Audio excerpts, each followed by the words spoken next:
Musutafu, Japan. Late afternoon. A normal day was ending the way it always did. Traffic lights blinked. People waited for trains. A kid tugged on his mom's sleeve and pointed up at a hero billboard that showed All Might smiling like the sun. Then the sky split. It was not lightning. It was not smoke. It was a dark circle that opened like a hole cut into the air. The wind around it pulled hard, like the world was taking a breath in. People froze for half a second. Then screams hit the street all at once. Phones came out. Someone shouted, "Is this a villain attack?" Another person yelled, "Run!" A shadow dropped out of the circle. It did not fall like a person. It lowered, slow and steady, as if gravity had to ask permission first. A figure landed on the roof of a bus shelter with no sound at all. He was tall. He wore a black robe with gold lines and red gems that looked too clean to be real. A long cape hung behind him. His hands were bony. His face was a skull, empty eye sockets lit with a calm red glow. A mother grabbed her child and backed away so fast she stumbled. The skeleton looked down at the crowd and did not move. His head turned left, then right, like a security camera. Inside that skull, a voice that did not match the body spoke in perfect, tired logic. New environment, unknown rules, unknown threats. Crowd panic, collateral risk high. He lifted one hand.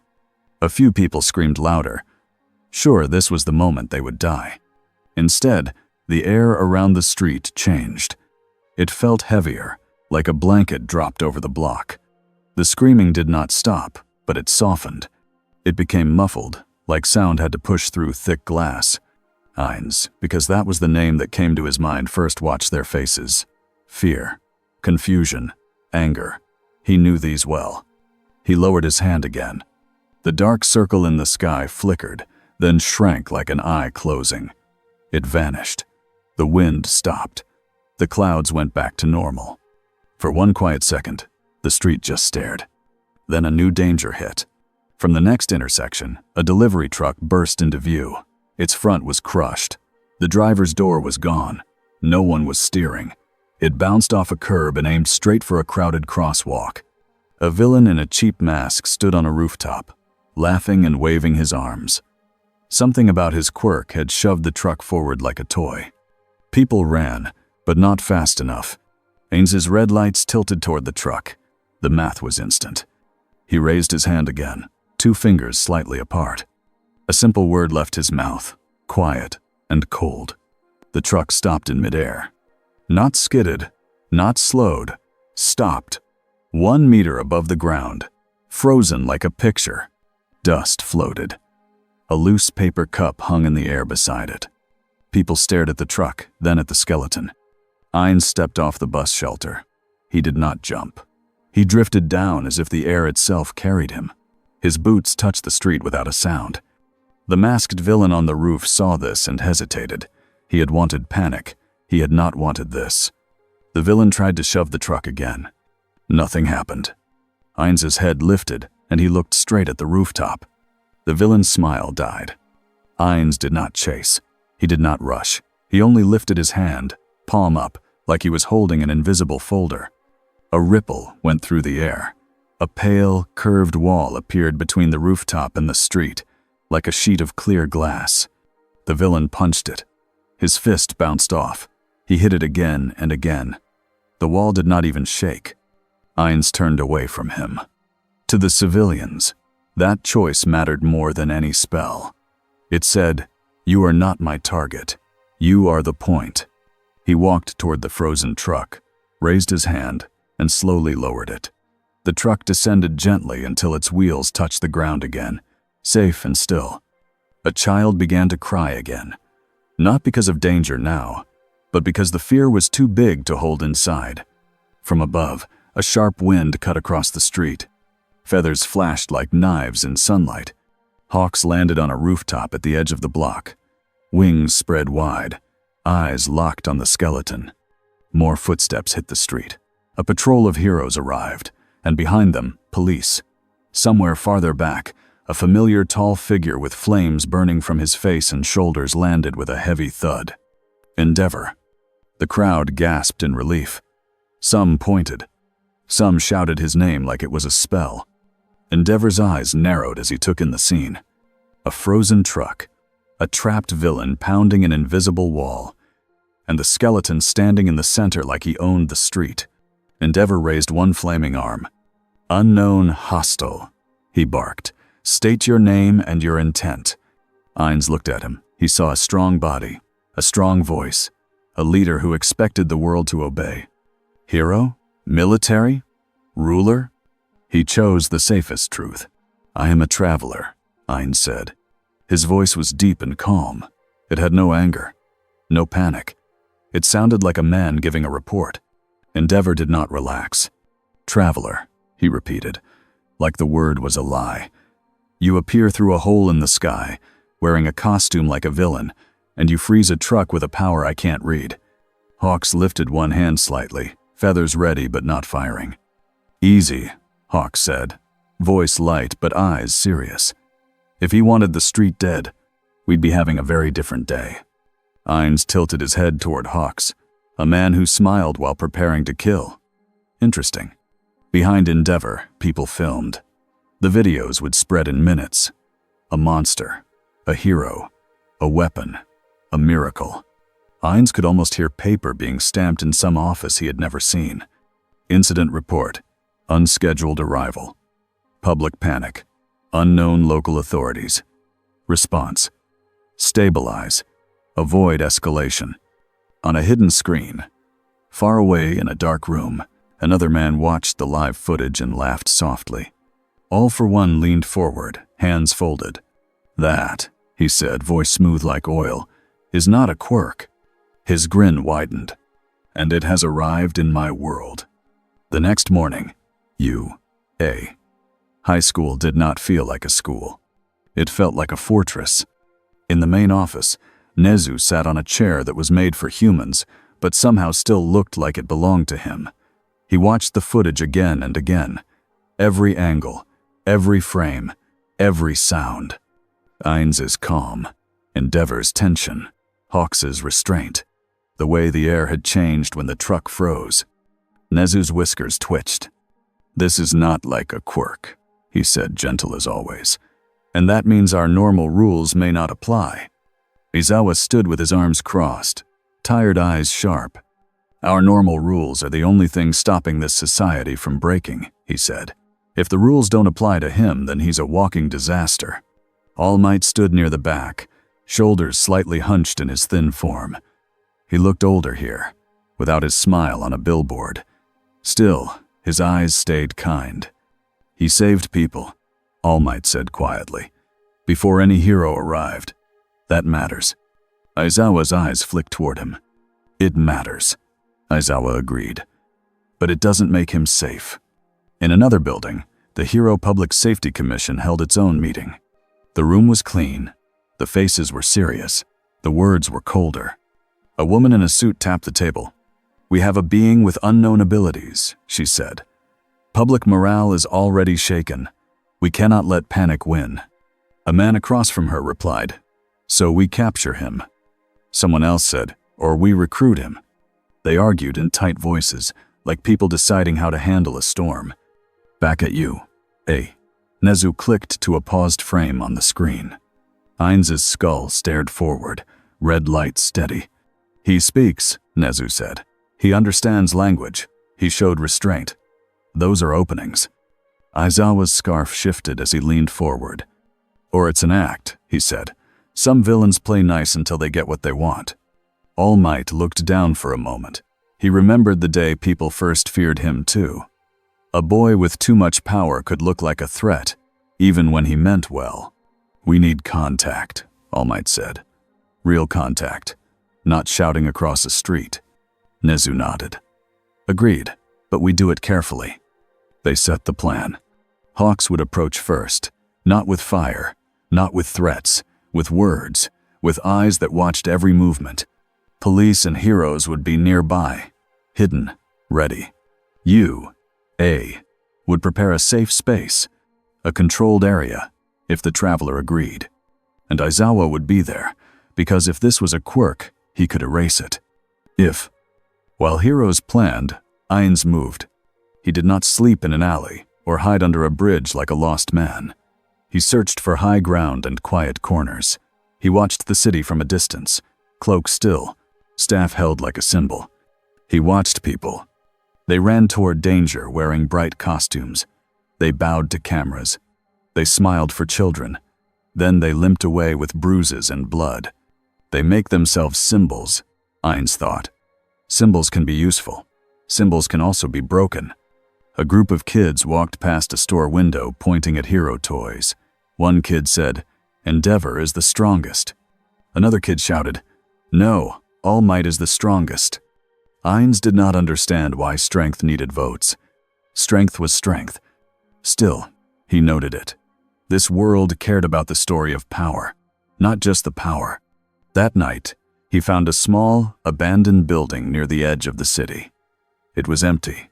No lights, no voices. A simple place. He stood inside it and held his hand out. A black, smooth ring appeared in the air, small, quiet, controlled. Not a sky-tearing portal, just a doorway-sized spell circle. Nothing came through. He felt it clearly. No link. No Nazarick. No guardians. No comforting weight of a base that belonged to him. Ainz's inner human voice rose, sharp with a fear he did not want to admit. "You are alone." The red lights in his eyes did not flicker. His face could not show worry. But his mind moved faster. No support, no resources. New world. Unknown highest threats. Must gather information. Must establish control points. He lifted his hand again and whispered a spell. A small, floating orb appeared near the ceiling. It had no face. It glowed faintly. It drifted toward the broken window and hovered there, watching the street like a camera. Then he created a second orb. Then a third. He did not feel tired. He felt focused. Risk management, he told himself, like an office worker writing a report. Step 1, observe. Step 2, identify threats. Step 3, prevent collapse. In the morning, Hawks found him. Not by luck, by pattern. Hawks had watched the footage too. He had seen the traveler's first choice was to stop the truck, not strike the villain. Hawks knew the type. This wasn't a wild animal. This was a thinking person. Hawks landed on the roof of the abandoned building and didn't break a tile. He called out, "Hey, bone guy, we need to talk." Inside, Ainz did not move right away. He watched through his orb. He saw wings, a relaxed stance, and eyes that did not blink too often. A scout. Intelligence type. He walked out through the broken doorway, staff tapping the floor once. Hawks smiled like they were meeting for coffee. "Thanks for not turning the city into a crater yesterday," Hawks said. Ainz stared at him. "I had no reason to destroy it," Ainz replied. Hawks's smile held, but his tone shifted just a little. "Good answer," Hawks said. "Because a lot of people are scared. And when people are scared, they do dumb things." Ainz understood that fully. "What do you want?" Ainz asked. Hawks gestured with his chin toward the sky. "Come with me," Hawks said. "Some people want to ask questions. Some want to make sure you don't hurt anyone. And some, well, some will try to hurt you first if you don't show you're safe." Ainz's mind ran through options. Refuse and force a chase. Bad for stability. Agree and walk into a trap. Risky. Negotiate. Control the terms. "I will speak," Ainz said, "under conditions." Hawks's eyes narrowed a touch, but his smile stayed. "Okay," Hawks said. "Name your conditions." Ainz lifted one finger. "No restraints." Hawks nodded slowly. Ainz lifted a second finger. "No sudden attacks." Hawks gave a small laugh. "Fair." Ainz lifted a third finger. "You will answer my questions too." Hawks blinked once. "That's new. Most people don't ask to interview the heroes." Ainz's voice stayed calm. "Information reduces risk." Hawks's smile grew again, but now it had a hint of real interest. "All right," he said. "Let's do this the polite way." They moved to a secure training site near UA. It was wide, built for quirk battles, with thick walls and cameras on every corner. Pros watched from hidden points. Aizawa stood in the open, scarf loose but ready. Deku stood behind a barrier with a few other students, eyes huge, hands clenched tight. He had been told to stay back. He did not like it. All Might stood off to the side, still in his thin form, but his presence made the air feel steadier. Ainz walked into the open space like he was stepping into a conference room. Nezu greeted him with a polite bow. "Welcome," Nezu said. "Thank you for coming peacefully." Ainz looked down at the small animal in a suit. Intelligence leader, he thought. Not the strongest, the smartest. "You are the authority here?" Ainz asked. Nezu smiled. "One of them. This world has many layers of authority. Heroes, police, schools, and government." Ainz nodded once, like a manager hearing about a messy company chart. "I see," he said. "That explains the chaos." Aizawa's eyes narrowed. "Watch your tone." Ainz's red lights shifted to Aizawa. "And you," Ainz said, "wish to control me." Aizawa did not deny it. "I wish to protect people," Aizawa replied. "If that means controlling a threat, yes." Hawks raised a hand slightly. "Let's not turn this into a fight club," Hawks said. Ainz tilted his head.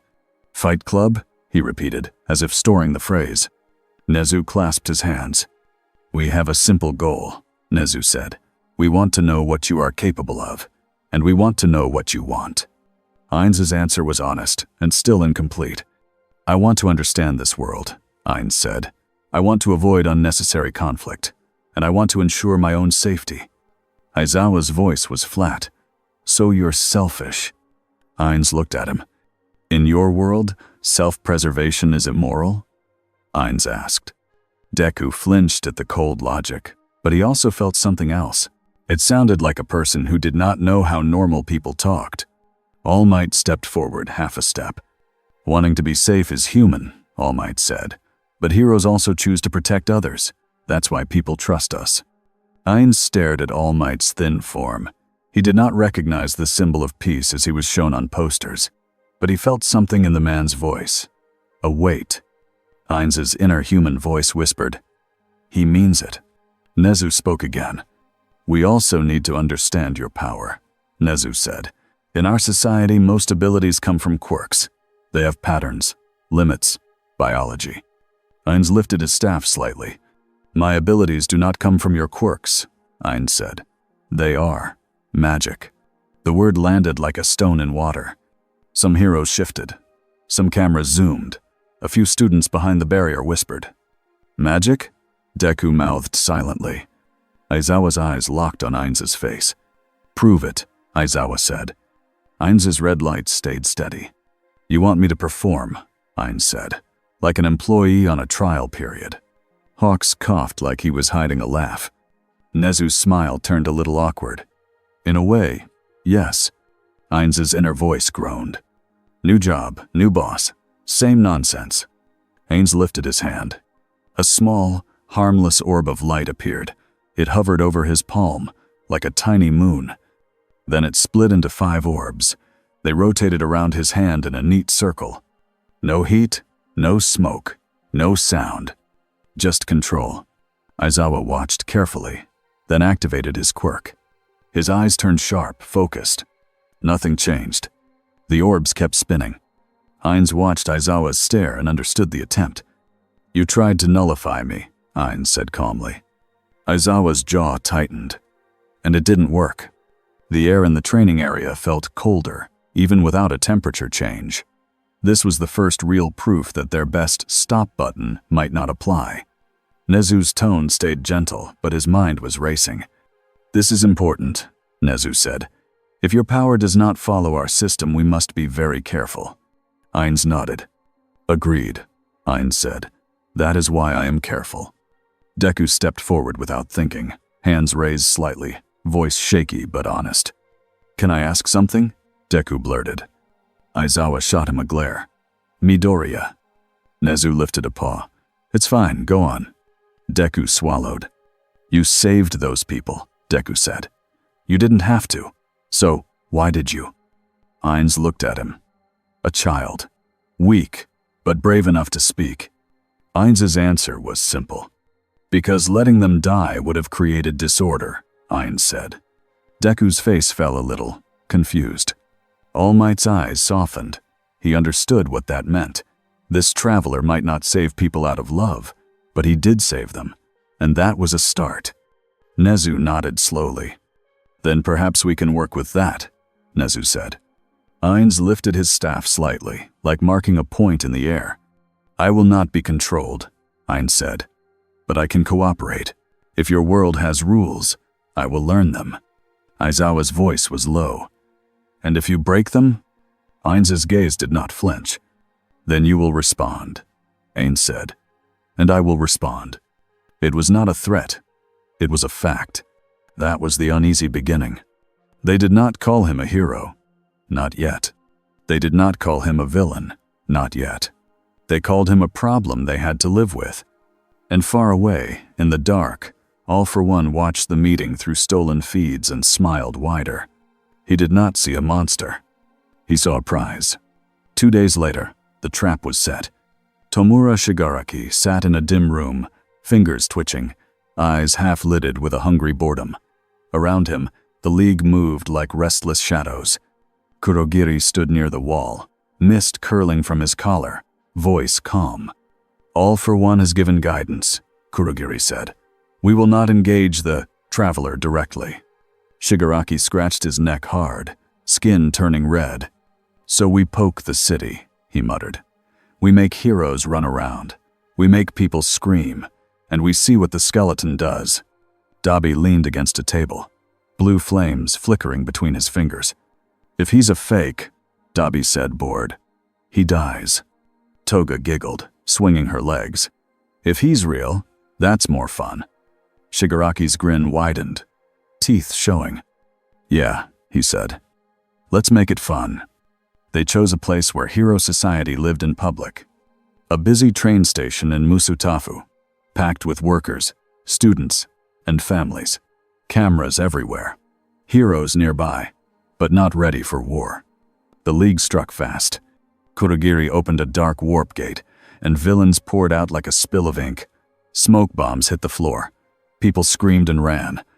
A few villains with crowd control quirks shoved waves of panic through the station like a flood.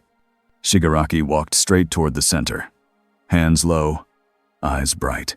Where are you, heroes? He hissed. Come save your people. Within minutes, the alarms brought them. Endeavor arrived first, fire roaring, heat pushing smoke away like a fist. Hawks landed overhead, feathers slicing through the fog to find civilians.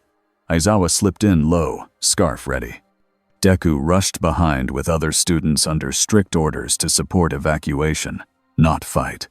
Aizawa's eyes swept the station. Civilians first, he said, voice hard. Do not chase. Endeavor's flames flared. Villains, he roared. Move. Hawks's feathers shot out in fast arcs. They lifted fallen people, cut straps, blocked falling signs. Hawks spoke into his comm. Evac routes open, he said. We've got a full station. This is going to get ugly. On a rooftop across the street, Ainz watched through one of his floating orbs. He had been tracking patterns. He had been learning this world's rhythm. He had been building quiet maps in his mind. And now he saw the rhythm break. Smoke, screams, violence in a place built for order. This is a destabilization event, Ainz thought. The local heroes respond fast. The villains are coordinated. This could be bait. His inner voice warned him, sharp. If you walk in, they will test you. Ainz's eyes glowed steady. They will test me anyway. Better to control the test. He moved. He did not sprint. He did not explode through the sky like a hero. He walked off the rooftop and let gravity become optional. He drifted down and forward, cloak trailing behind him like a flag. Inside the station, Deku heard a new hush move through the crowd. People looked up, not at heroes, but at the entrance. The skeleton walked through the smoke like it was fog on a normal morning. A few civilians froze in place. A monster, someone cried. Hawk saw him and swore under his breath. He came, Hawk said into his comm. Everyone keep your heads. Do not hit him first. Endeavor's flames wavered for a fraction of a second. His instinct screamed to attack. His training screamed to wait. Ainz's gaze swept the scene. He saw Shigaraki, and the way the villains moved around him like a center. He saw civilians packed near a stairwell, trapped by fallen debris. He raised his hand. The smoke in a wide circle stopped moving. It hung in place, frozen, like the air was locked. People coughed once, then could breathe. Ainz pointed his staff toward the collapsed stairwell. A pale force lifted the heavy beam like it was made of foam. Civilians scrambled out, eyes wide. Deku stared. He had seen All Might lift buildings. He had seen Endeavor melt steel. But this looked different. This looked like the world was obeying a rule Deku didn't know existed. Shigaraki watched Ainz and smiled like a kid seeing a new toy. "So you're real," Shigaraki said, voice rough. "Do you decay too?" He lunged forward, fast and low, trying to get a touch. Aizawa's scarf snapped out like a whip, aiming to bind Shigaraki's arms before he could reach anyone. At the same time, Aizawa's eyes locked onto Shigaraki, erasure activating. Shigaraki's decay winked out for a beat, long enough to stop a disaster. Ainz watched it all like a chess player watching pieces move. So the tired man can cancel abilities with sight, Ainz thought. But it does not cancel mine. Shigaraki saw his quirk stop and snarled. "Eraser," he screamed. "I hate you." He tried to move again, but Endeavor's flames forced him back, a wall of heat that made the tiles glow. Ainz did not step toward Shigaraki yet. He stepped toward the largest crowd first. That choice mattered. Ainz lifted his hand and spoke a single clear spell. The air around the civilians hardened into a smooth barrier, a dome-like glass but stronger. It did not trap them. It protected them. It had openings where Hawks guided people out. Hawks blinked. "He's building a shelter," Hawks muttered. "Okay, that's good." Dabi stepped forward, blue flames building, eyes narrowed. "Let's see if your walls burn," Dabi said. He fired. Blue fire slammed into the barrier. The barrier held. It did not crack. It did not melt. The flames slid off it like water off stone. Dabi's eyes widened a little. He hit it fast. But the fear flashed. Endeavor saw that and felt something cold in his stomach. If Dabi's heat wasn't enough, then what kind of power was this? Shigaraki snarled and changed targets. He kicked a broken bench toward a group of evacuees. He threw chunks of tile, anything to create chaos. Ainz moved his staff once. Everything Shigaraki threw stopped in the air, frozen like toys in a display case. The station went quiet for a half-second, not because danger was gone, but because the crowd's brain could not process what it was seeing. Deku's heart hammered. This is like a quirk, but it isn't. He's not sweating. He's not straining. He's just doing it. Ainz turned his skull toward Shigaraki. Now his attention became a blade. "You create disorder," Ainz said, voice calm. "Explain." Shigaraki laughed, shaky and angry. "Explain," he repeated. "I'm freeing the world from fake heroes." He surged forward again, faster this time, using the smoke and debris as cover. Ainz lifted one finger. The world stopped. Time stop. For Ainz, the station became a silent sculpture. Flames froze mid-flicker. Hawks hung in the air. Feathers paused in flight. Aizawa's scarf stayed stretched like a ribbon. People were frozen mid-step, mouths open. Ainz walked through the still scene like a man walking through an office after hours.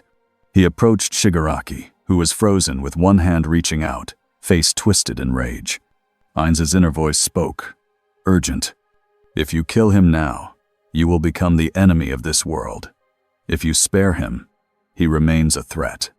Ainz looked at Shigaraki's hand, the fingers that could rot anything they touched. A weapon built for collapse.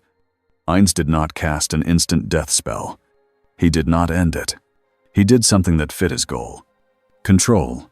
Ainz placed a glowing mark on the floor under Shigaraki's feet. A magic circle, thin and sharp. Then he walked to the far end of the station and placed another circle under a group of villains trying to flank Endeavor. Then one more, near an exit where Kurogiri's mist curled, ready to open a warp gate. Ainz spoke softly, like signing the bottom of a form. Time resumed. Everything snapped back into motion.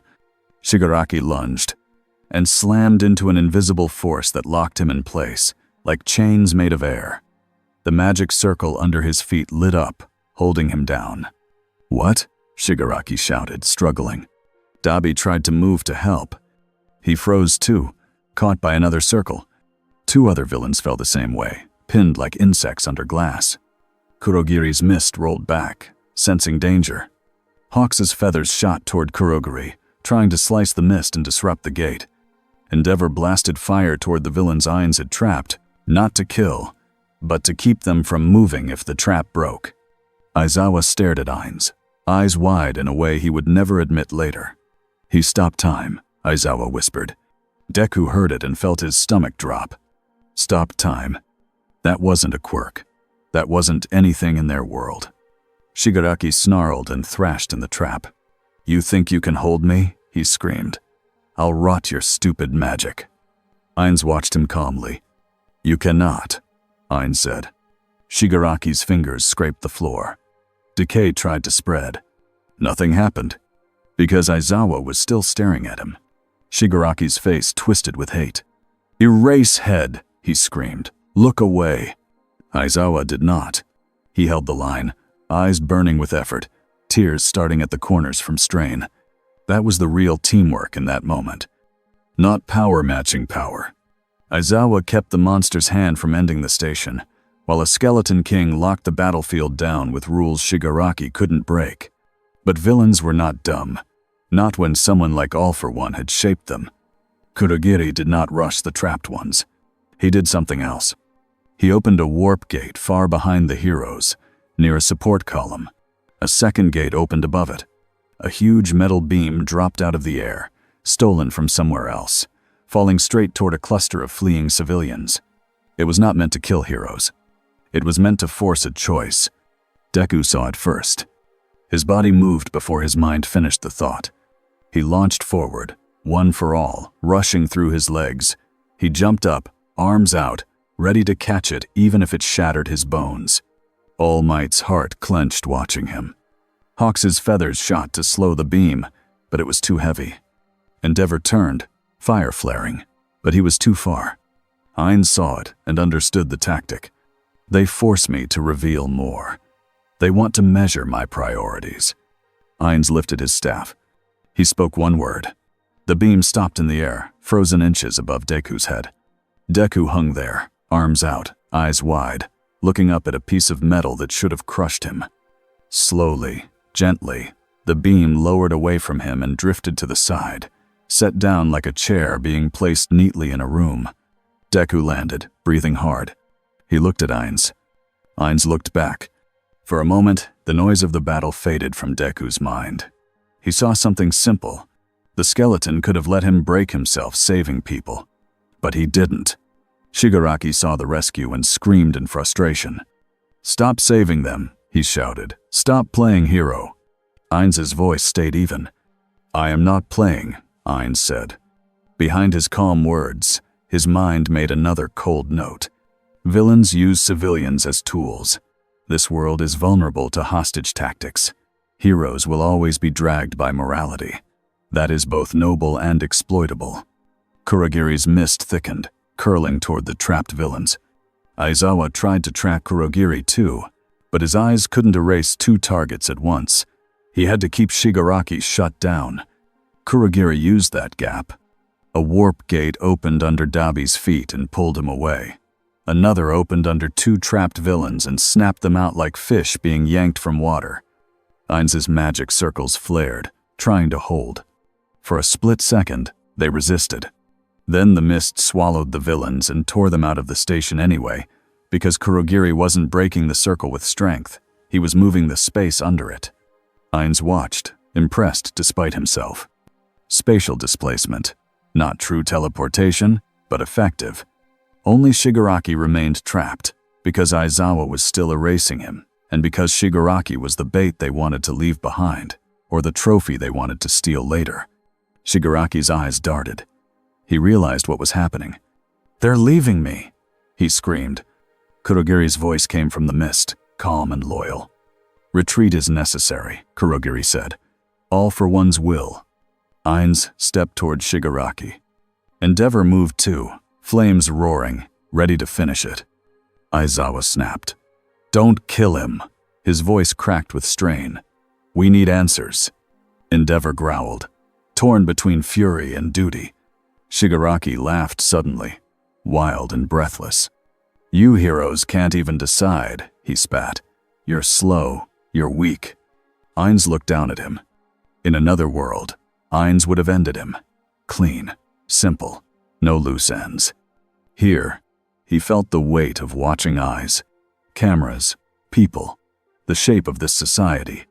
He also felt something else, a boring, annoying truth from his old life. If you want to work in a new company, you don't start by murdering co-workers. Ainz lifted his staff not to kill.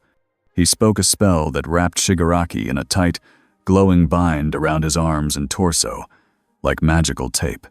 Shigaraki struggled and snarled, but he couldn't move. Ainz turned to the heroes. "I have restrained him," Ainz said. "Take him.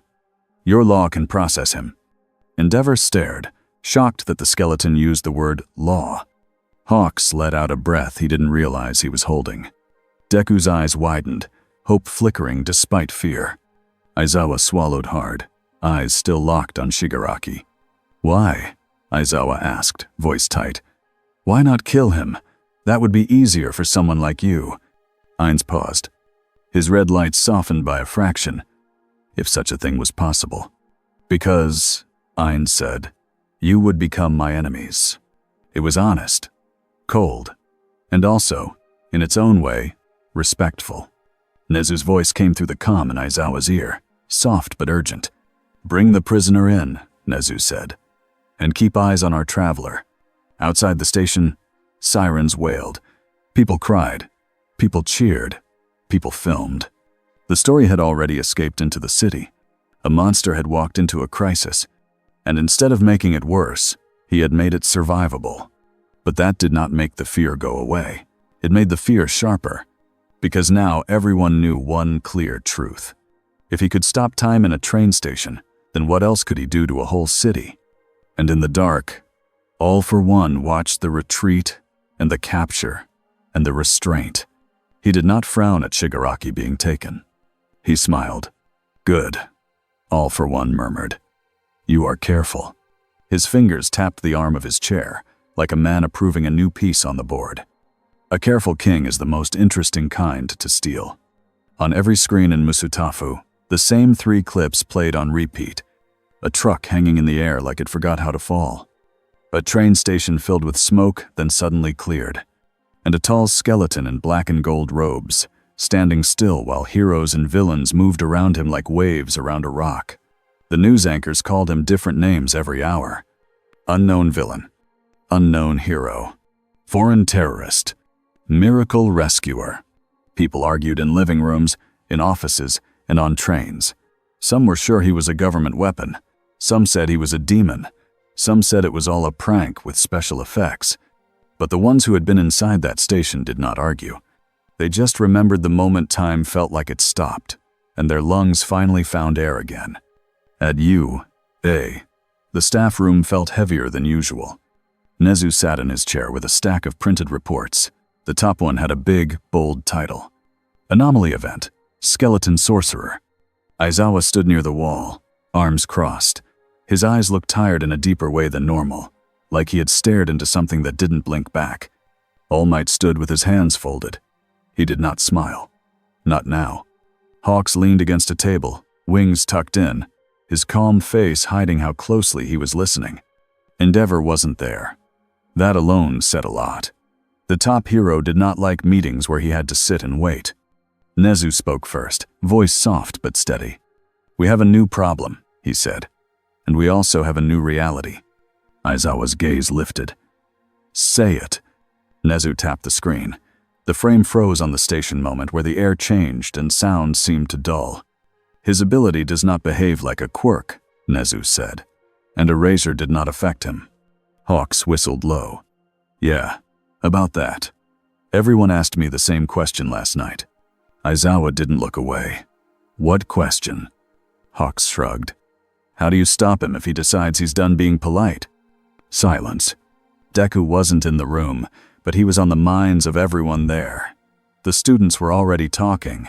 Rumors were moving faster than facts. All Might finally spoke, careful and slow. He didn't harm civilians, All Might said. He protected them. Aizawa answered right away.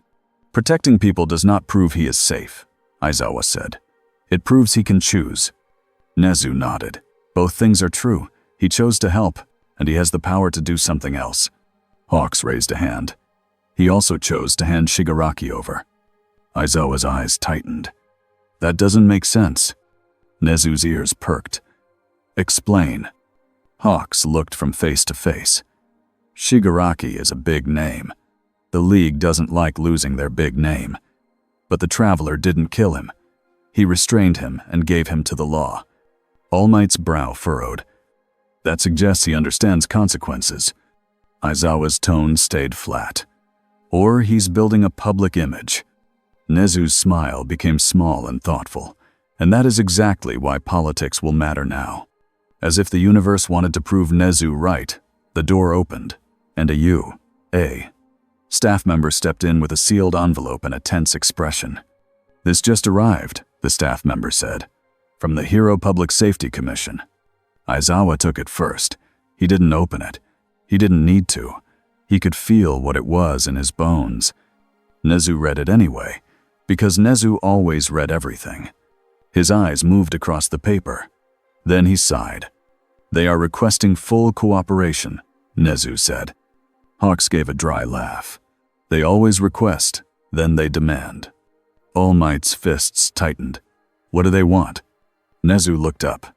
They want the Traveler brought in, Nezu said, for official processing. Aizawa's jaw clenched. Processing. Hawks's wings shifted slightly, feathers lifting like they wanted to fly. Yeah, that word means a lot of things depending on who says it. Nezu set the letter down. Our world is built on rules, Nezu said. And when something doesn't fit the rules, people try to force it into a box. All Might's voice dropped. If they treat him like a villain without proof, they may create the very threat they fear. Aizawa stared at the floor for a moment, then looked up again. We still need contingencies, he said. Hope is not a plan. Hawks nodded once. I can keep contact. I'm the least likely to set him off. Aizawa gave him a look. Don't get confident. Hawks smiled, but it wasn't playful now. Trust me, I'm not. Nezu folded his hands. We do both, he said. We talk and we prepare, and we keep our students out of this. All Might's eyes flicked toward the window, where he could see the training grounds. He knew the truth. Keeping Deku out of this was not going to be easy, because Deku had already seen the Traveler save people, and Deku's heart always ran toward that kind of moment. Is all the seisonai today, Caster? Across the city, in a room with clean walls and no windows, the commission held its own meeting. The chairwoman's voice was calm. Her words were not. Public fear is rising, she said. The media is uncontrolled. A being with unknown abilities has entered the country and acted without authorization. A man beside her spoke like he was reading a script. Then we authorize him, he said, or we remove him. Another official frowned. Remove him how? Endeavor's flames didn't even touch his barrier. A third official, older, leaned forward. You don't defeat every threat with force, he said. Some threats are handled with leverage. The chairwoman's eyes sharpened. We learn his limits. We learn his motivations. We learn his weaknesses. And if he has none? Someone asked. The chairwoman did not blink. Then we make them, she said. These abrasins of goad. Ainz stood in the abandoned building again, the air inside still and quiet. His floating orbs watched the street through cracked windows. His magic circles sat under floorboards like hidden locks. He had spent 2 days doing what he did best when he was uncertain. He observed. He listened. He collected facts like coins. This world loved heroes. It also feared them. It ranked them. It argued about them. It treated power like a job title. Ainz did not like that. Not because it was wrong. Because it was fragile. He held a piece of paper in one bony hand. Hawks had dropped it off earlier, with a careful tone and an, "I'm just the messenger." It was an official request, a summons, a demand wrapped in polite words. It asked him to come to a government facility. It asked him to submit to evaluation. It asked him to provide identification. Ainz stared at the page for a long time. Then, in his mind, the tired voice of his old life rose up again. They want forms. Of course they want forms. Ainz pulled another sheet from a neat stack he had made. He wrote at the top in clean, straight letters, "Risk Report, Local Governance Entity." Then he began listing points like he was preparing a meeting. They fear unknown power. They prefer control. They will escalate if denied. Cooperation reduces immediate conflict. Cooperation creates long-term exposure. He stopped writing and stared at his own words. Exposure. That was the real cost. His eyes glowed steady. His face did not change. But inside, something pressed. No Nazarick. No backup. If they decide to trap you, you are alone. Ainz lifted his staff and tapped the floor once. A simple spell moved through the building. His orbs adjusted positions. His circles strengthened. His senses widened. He did not want a war, but he refused to be caged. There was a soft flutter at the broken window. A feather drifted in. Hawks's voice followed, light on purpose. "Hey, you in there?" Ainz turned toward the window. Yes. Hawks stepped through the opening like it was a doorway. He looked around, taking in the orbs, the quiet order, the way the place had been made into a temporary base. "You've got cameras," Hawks said. "Nice." "They're not cameras," Ainz replied, "but the function is similar." Hawks lifted both hands slightly. "I'm not here to fight." Ainz didn't answer that. He waited. Hawks exhaled. "The Commission wants you in a building with thick doors and no windows." Ainz said nothing. Hawks looked him straight in the eye sockets. "I don't love it either." Ainz's voice stayed calm. "Then why bring it?" "Because if you ignore them," Hawks said, "they will decide you're hostile. And then they'll do something dumb. They'll send a team, or they'll try a trap, and people will get hurt." Ainz considered this. His mind moved through outcomes like pages flipping. "If I go," Ainz said, "they may trap me. If you don't," Hawks said, "they may attack you where civilians can see." Ainz stared at Hawks for a long moment. "You are attempting to minimize disorder," Ainz said. Hawks smiled a little. "Yeah, that's kind of my whole job." Ainz turned back to the paper in his hand. "Their request includes identification," Ainz said. "Explain what that means." Hawks blinked. Then he laughed once, short and surprised. "Oh," Hawks said, "you really are new." Ainz did not laugh. Hawks held up his hands like he was teaching a child. "It means a name, a birth record, a place you come from, a number in the system." Ainz stared. "I have none of these." Hawks's smile faded. "Then that's going to be a problem." Ainz nodded once. "Yes." Hawks hesitated. "Look, if you want, you, can host a meeting instead. Nezu is different. He'll talk." Ainz's red glow shifted slightly. "And Aizawa?" Hawks sighed. "Yeah, him too." Ainz lowered the paper. "I will not enter a facility designed to hold me," Ainz said, "but I will speak." Hawks's shoulders relaxed just a little. "Good." Ainz added, "I will choose location." Hawks scratched the back of his head. "That's going to make them mad." Ainz's voice stayed flat. "That is not my problem." Hawks smiled again, but it was strained. "It kind of becomes everyone's problem." Ainz looked at him. "Then we will solve it," Ainz said, like it was an item on a list. Hawks stared for a second, then chuckled. "You talk like you're running a company." Ainz did not deny it. Hawks turned to leave, then paused. "One more thing," Hawks said. "People are scared of you." Ainz answered honestly. "Fear is predictable," he said. Hawks's eyes narrowed. "And people do unpredictable things to escape fear." Ainz filed that away. When Hawks left, Ainz stood alone again. His orbs watched the street, and somewhere far away, a different pair of eyes watched him too. To guide, as his stildings of the processed. All for One sat in darkness that felt like it belonged to him. Dr. Garaki stood beside a table covered in screens and printed maps. On one screen, the traveler stood inside an abandoned building, still as stone. Garaki adjusted his glasses. Time manipulation, he murmured. Barrier creation. Telekinetic restraint. Unknown source. Fascinating. All for One's voice was smooth. Not unknown. Not truly. Garaki turned. You believe it is not a quirk? All for One chuckled. I believe it is a system outside ours. Garaki's eyes shone with greed. Then it can be studied, replicated, extracted. All for One lifted a hand slightly, and Garaki quieted at once. No, All for One said. Not yet. We do not poke a sleeping dragon with a stick. Garaki frowned. Then what do we do? All for One leaned back. We pull strings, he said. We watch how he moves. We learn what he values. Garaki's voice dropped. He values order. He values stability. All for One's smile grew. Good. Then we break stability. Gently, carefully, where he can see. Garaki hesitated. You want to force him into the open. All for One's fingers tapped the armrest. I want him to make choices, he said. Big choices, public choices. Garaki looked at the screens again. And if he chooses violence? All for One's voice stayed calm. Then society chooses fear, and fear invites control, and control invites desperation. Garaki swallowed.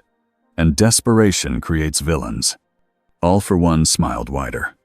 Exactly, he said. Zach. The next day, a new clip spread online. It showed the traveler Ainz standing near a street corner, watching from a distance as a pro-hero stopped a purse snatcher. The clip was short, quiet, harmless. Then a second clip appeared. It showed the traveler near a damaged building. People shouting. Someone claimed he had attacked a civilian. Then a third clip. This one was grainy. It showed a person collapsing in the distance while the traveler stood still. The captions did the rest. He killed someone. No quirk. No law. Monster. The truth was more complicated. The collapsing person had been a villain hit by another villain's stray attack. The traveler hadn't touched them. But truth did not move as fast as fear. By evening, protests formed. Not huge ones. Not yet. But enough that police watched, and heroes stood nearby, and hands stayed close to weapons. Aizawa watched one of the clips in the U.A. hallway. His eyes narrowed. This is a push, he muttered. All Might stood beside him. Someone is shaping the narrative. Aizawa's voice stayed flat. Someone smart. All Might's gaze turned toward the city. And someone cruel, he said. Before Marcin Spesed as Ole. That night, Ainz felt the first real strike. Not from villains in masks. From professionals. His orbs caught movement at the edges of the block. Quiet feet, dark clothing, communication clicks in ears. A containment team. Ainz stood inside the abandoned building, staff in hand, cloak still. He did not panic. He did not rage. He felt something close to annoyance. They chose the dumb option. The door did not open. The wall exploded inward instead, cut by a shaped charge that kept the blast tight. Dust sprayed across the floor. Figures poured in, fast and trained. They carried nets, canisters, and odd devices with blinking lights. Ainz's eyes glowed. Stop, he said. They did not. Aizawa's voice wasn't there. Hawks wasn't there. Nezu wasn't there. Only people following orders. The first device fired.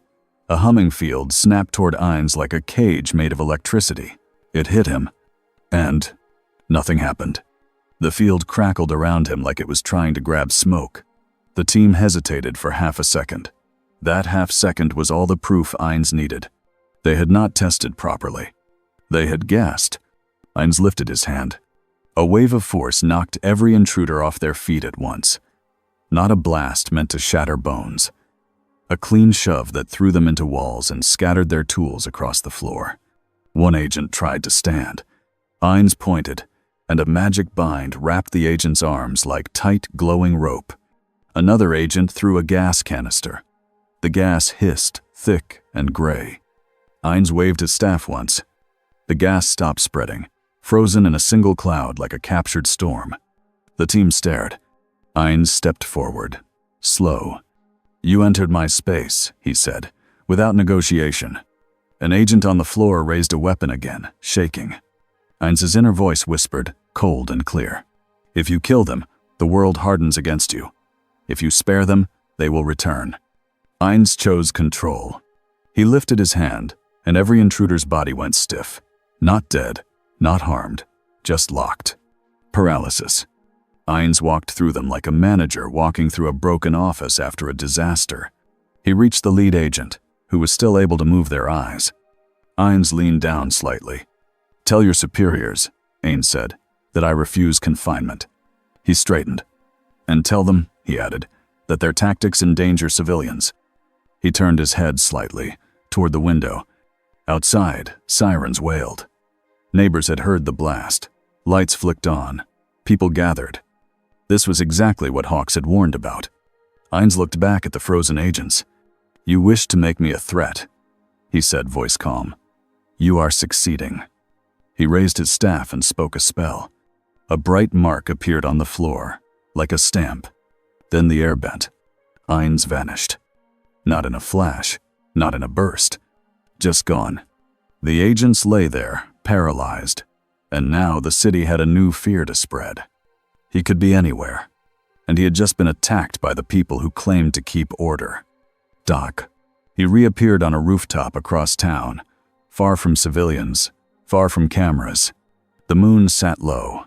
The city lights stretched like a grid. Ainz stood still, cloak moving slightly in the wind. He did not feel anger the way a human would, but he felt pressure. This world had two kinds of rulers, the ones with power, and the ones with systems. The system had just tried to place a collar on him. Ainz's red glow brightened a fraction. "If I remain passive, I will be hunted. If I become openly hostile, I will be destroyed by everyone at once, no matter how strong I am."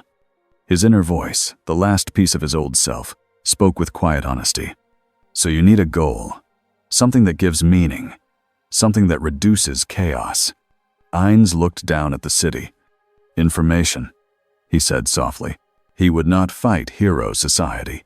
He would understand it, and he would find whoever was pushing it toward collapse. "I'm good to still it," he spacked. The next morning, Hawks found a folded paper tucked under a rooftop vent near his usual patrol route. It was written in neat, straight handwriting. Meeting minutes. Necessary discussion. Below it were 3 bullet points. "You warned of fear. Fear arrived. Your government attempted confinement. I will identify the true driver of destabilization." At the bottom, 1 line. "I require access to your world's knowledge systems." Hawks stared at it, then let out a long breath. "Great," he muttered. "The Skeleton King wants a library card." He looked up at the skyline. "And I think he's about to start his own investigation." "I'm good to still it," to Castava. Ainz began like he always did, quietly. He did not march into U.A. and demand answers. He did not storm a government building. He started by learning the map. He watched patrol patterns. He watched which heroes responded to which crimes. He watched how villains moved when heroes were distracted. He listened to public broadcasts. He listened to rumor channels. He listened to fear. He also watched science. This world had research. It had labs. It had theories about quirks getting stronger each generation. It had words like singularity that meant the future might be worse. Ainz did not like that either. A future where power grows without control was the definition of disorder. So he picked a personal goal that fit him perfectly. He would locate the core of this world's power structure, and he would find out if anyone else had entered from outside. Because if another traveler existed, that changed everything. Alone was dangerous. Not knowing who else was out there was worse. "I'm good to still it," he thought. Deku sat in his dorm room at U.A., staring at his phone. He scrolled through clips again and again, jaw tight. Some comments called the traveler a savior. Some called him a monster. Some cheered the government for finally taking action. Deku's hands shook with frustration. "He saved us," Deku whispered. "He saved people." He remembered the beam stopping inches above his head. He remembered the calm voice, not cruel, not kind, just steady. A knock came at his door. Deku opened it to find Aizawa, scarf hanging loose, eyes tired. "Midoriya," Aizawa said. Deku straightened. "Yes, sir." Aizawa held up a paper printout. "Don't go looking for him," Aizawa said. Deku swallowed. "I wasn't." Aizawa's stare cut through the lie before it fully formed.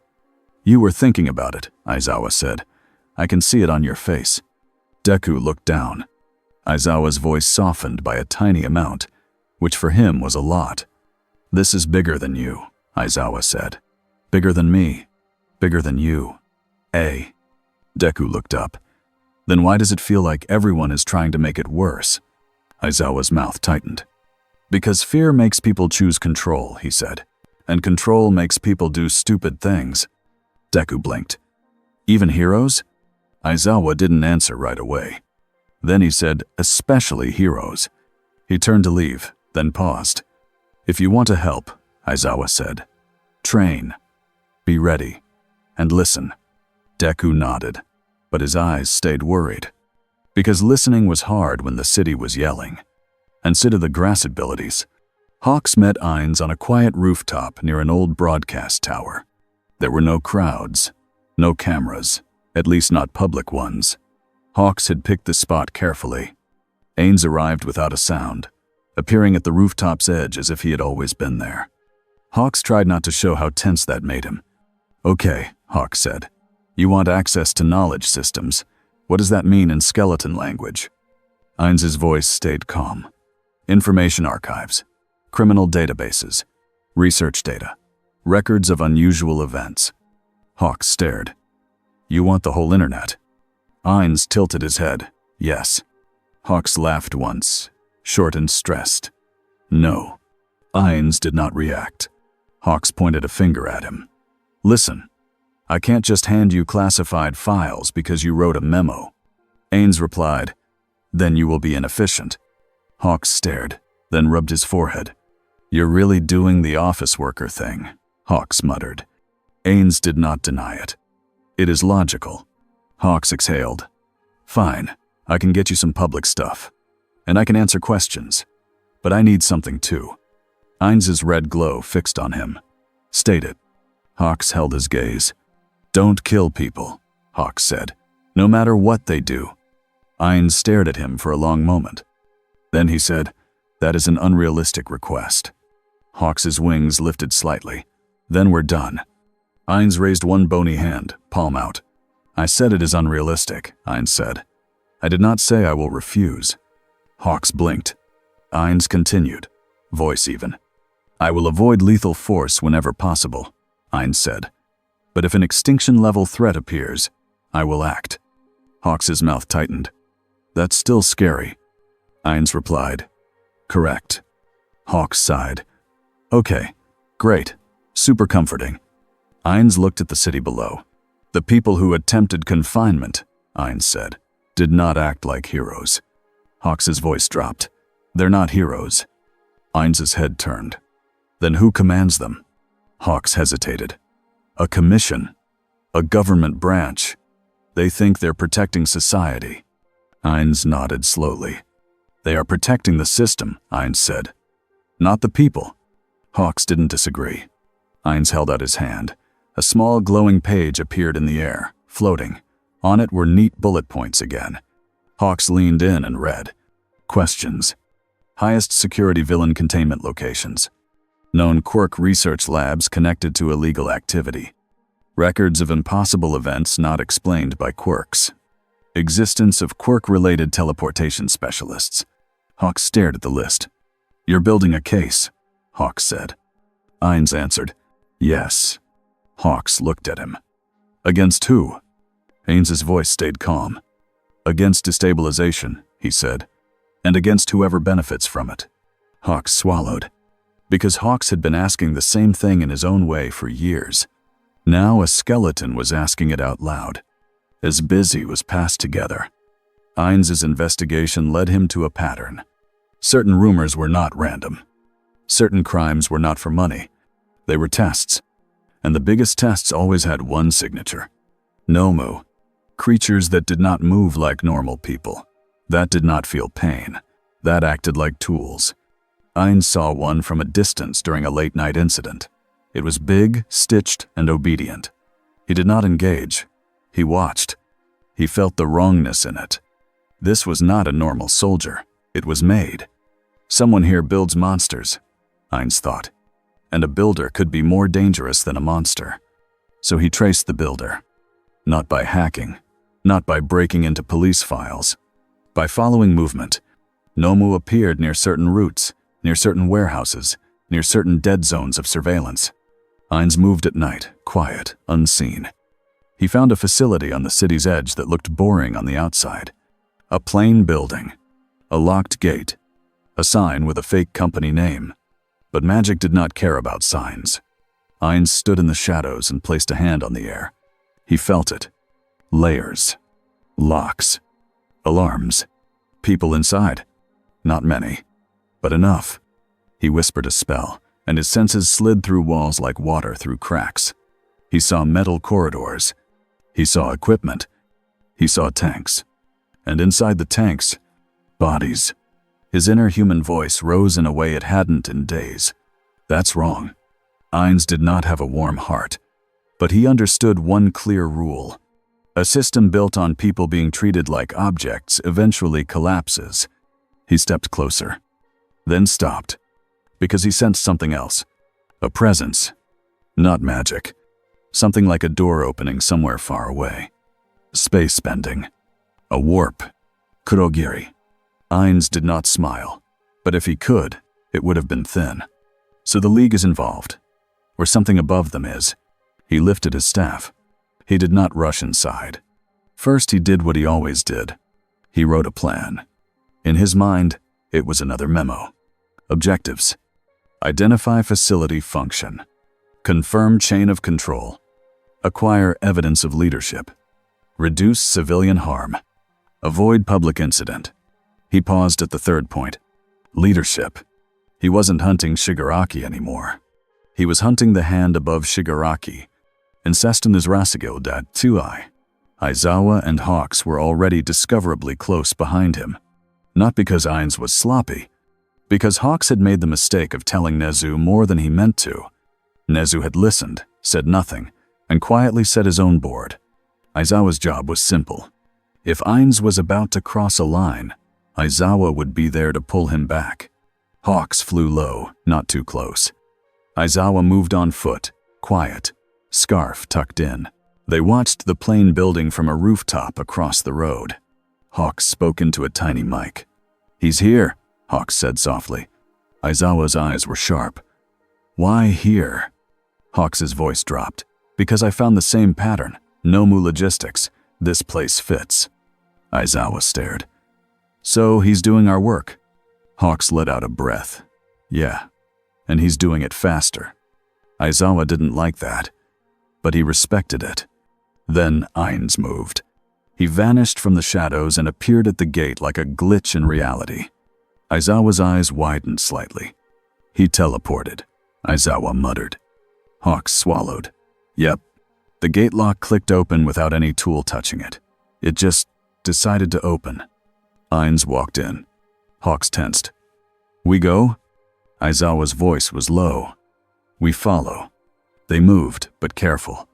Because if this became a fight inside, civilians might be in those tanks, and walls might not matter. And that'd still have a bat. Inside the facility, Ainz moved like a shadow with a crown. He did not creep like a thief. He walked like a ruler who expected hallways to behave. Cameras turned toward him. Then their lights went dead, one after another, as if someone had unplugged their eyes. Alarms tried to start. They made one soft beep. Then silence. Ainz did not smash machines. He didn't need to. He simply told the system no. He reached a lab room with glass walls. Inside, Scientists froze at their stations, eyes wide. One of them dropped a clipboard. Ainz stepped in. "Do not panic," he said. No one listened. Panic hit anyway. A scientist shouted, "It's him, the skeleton." Another scientist fumbled for a button. Ainz pointed his staff. The scientist's hand stopped midair. Not broken, not burned, just held. Ainz looked around. Tanks lined the far wall. Thick glass, green fluid, shapes inside that looked human, but wrong. Ainz's red glow fixed on one tank where a face floated, eyes closed, mouth slightly open. His inner voice whispered again, "This is not order. This is cruelty pretending to be progress." Ainz turned back to the scientists. "What is this?" he demanded. A scientist, shaking, tried to speak. We don't know." Ainz's staff tapped the floor once. A pressure filled the room, heavy enough to make knees bend. The scientist choked out the truth.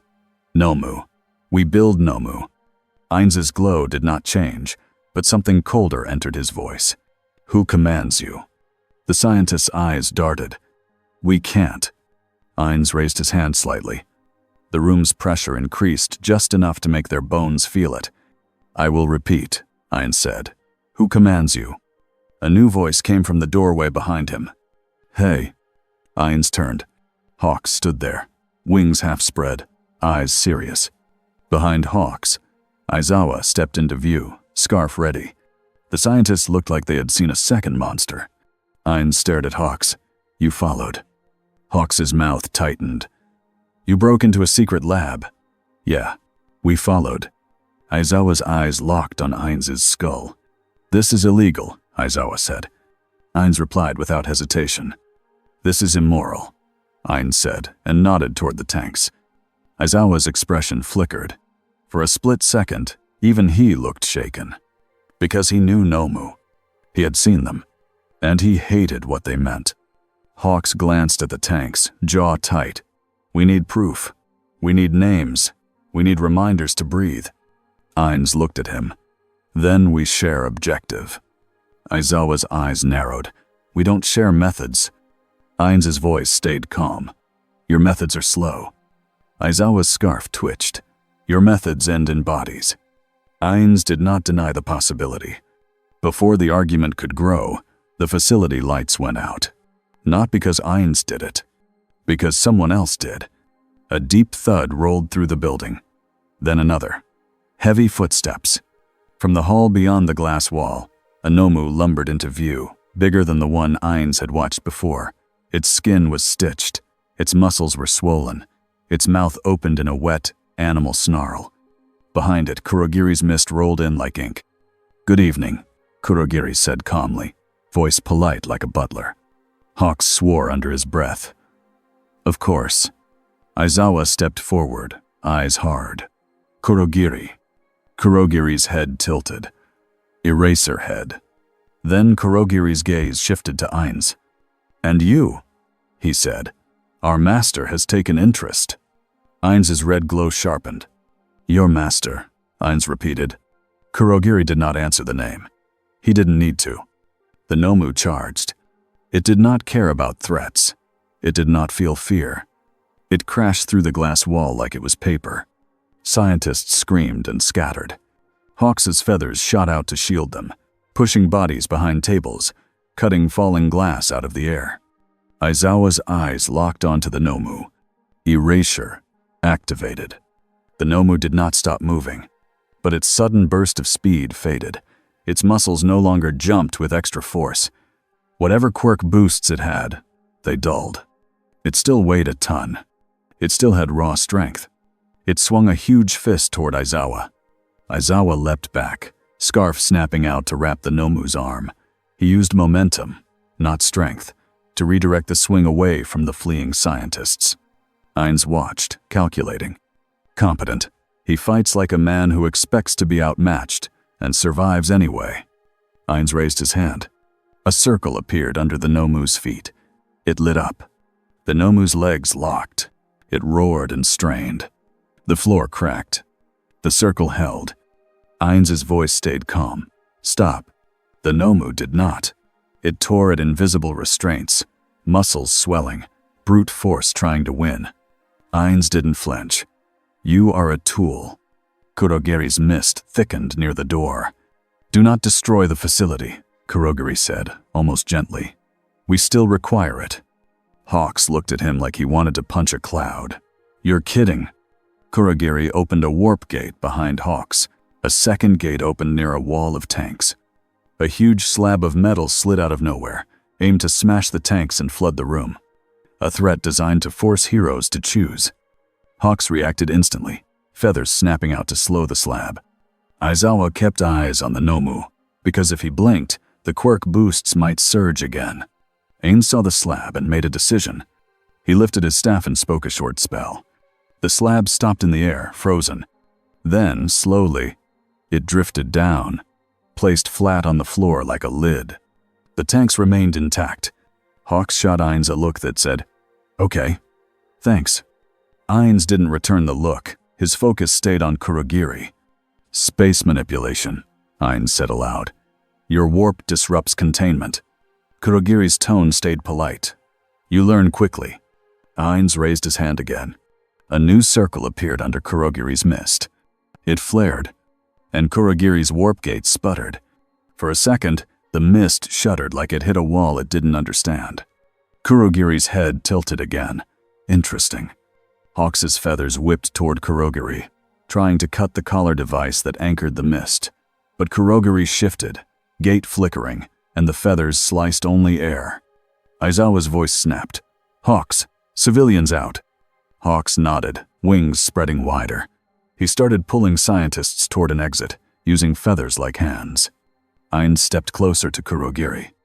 "Your master," Ainz said. "I want his name." Kurogiri's voice stayed calm. "You are not ready for him." Ainz's red glow brightened slightly. "Then I will become ready," he said. Kurogiri opened a gate at his own feet. Ainz pointed his staff. The gate snapped shut. For the first time, Kurogiri's calm cracked by a hair. He tried again, and again, forcing space to bend. Ainz's circle held, fighting it like two systems arguing over the same line of code. The Nomu roared louder, still trapped, still straining. Aizawa's eyes watered from holding a razor too long, but he did not blink. Then the facility shook again. A different door slammed open down the hall. And this time, the footsteps were human.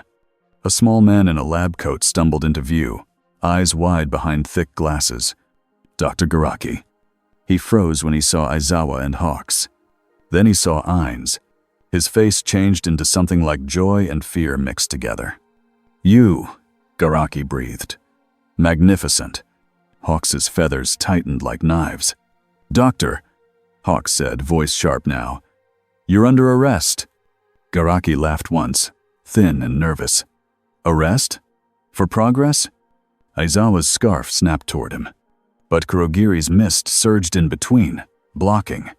"Doctor," Kurogiri said, "we must leave." Garaki's eyes didn't want to leave Ainz. He stared like a starving man staring at food. "You can't understand," Garaki whispered, almost to himself. "A power system outside quirks. Outside biology. Outside." Ainz stepped forward, one pace. Garaki flinched. Ainz's voice was low and cold. "Who commands you?" Garaki's mouth opened. Kurogiri's mist wrapped around Garaki like a protective arm. "Doctor," Kurogiri repeated. "Now." Garaki swallowed. His eyes darted. Then he spoke, fast and panicked. "You think you're the biggest problem here," Garaki said to Ainz. "You think you're the monster." He laughed again, but it sounded more like a cough. "You're a spark," he said, "and he is the wildfire." Ainz's glow sharpened. "Name." Garaki's lips trembled. He almost said it. Then Kurogiri forced a gate open anyway, pushing through Ainz's circle by sheer stubborn control of space. It flickered, unstable, but it opened. Kurogiri pulled Garaki toward it. Hawks lunged, feathers shooting to grab Garaki's sleeve. Aizawa took one step forward, scarf snapping to bind. Ainz raised his hand and stopped, because in the corner of his senses he felt it. A tank, cracked from the earlier glass crash. Inside, a small body floated. Not a big, stitched Nomu. A person. Young. Ainz's inner voice punched him with a simple truth. If you chase the doctor, the tank breaks. If the tank breaks, someone dies. Hawks shouted, "He's getting away!" Ainz Ooal strained, eyes burning. Hawks! Ainz made his choice. He turned away from Garaki for half a second. He lifted his staff and sealed the cracked tank with a barrier like a clear shell. The fluid stayed in. The body stayed safe. In that same second, Garaki vanished through the gate with Kurogiri. The gate snapped shut. Silence hit the lab like a slap. Hawks stood frozen, feathers midair, jaw tight with frustration. Ainz Ooal blinked hard, forced to release erasure for a moment. His eyes burned like sand was inside them. The trapped Nomu twitched. Ainz pointed his staff, and the magic circle tightened. The Nomu froze again. Hawks turned on Ainz. "You let him go," Hawks said, voice sharp. Ainz looked at him. "I prevented a death." Hawks's chest rose and fell. He wanted to argue. He also knew the tank was real. Ainz Ooal stepped closer, voice low. "You chose the person," Ainz Ooal said. Ainz didn't answer like it was a moral victory. He answered like it was a calculation. "One death would create disorder," Ainz said, "and it would make you my enemies." Ainz Ooal's mouth tightened. "So it's still about you." Ainz's gaze stayed steady. "Everything is about consequences," Ainz said. Hawks looked at the tanks, then back at Ainz. "Those people," Hawks said quietly, "they're victims." Ainz's voice dropped a fraction. "Yes." Ainz Ooal stared at him, trying to read a face that couldn't show anything. "You're not a hero," Ainz Ooal said. Ainz replied, "Correct." Hawks's voice was tired. "Then what are you?" Ainz looked at the rows of tanks, at the tools, at the clear proof of a world that made monsters on purpose. He answered honestly.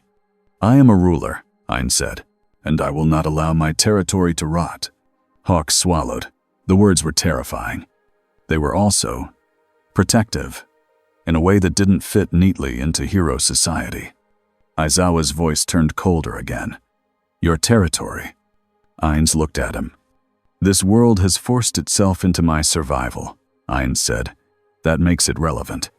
Hawks let out a slow breath. "Okay, so what now?" Ainz raised his hand. A glowing page appeared in the air again. More neat writing, more bullet points. Hawks stared, half angry, half amazed. "You're doing meeting notes right now?" Hawks blurted.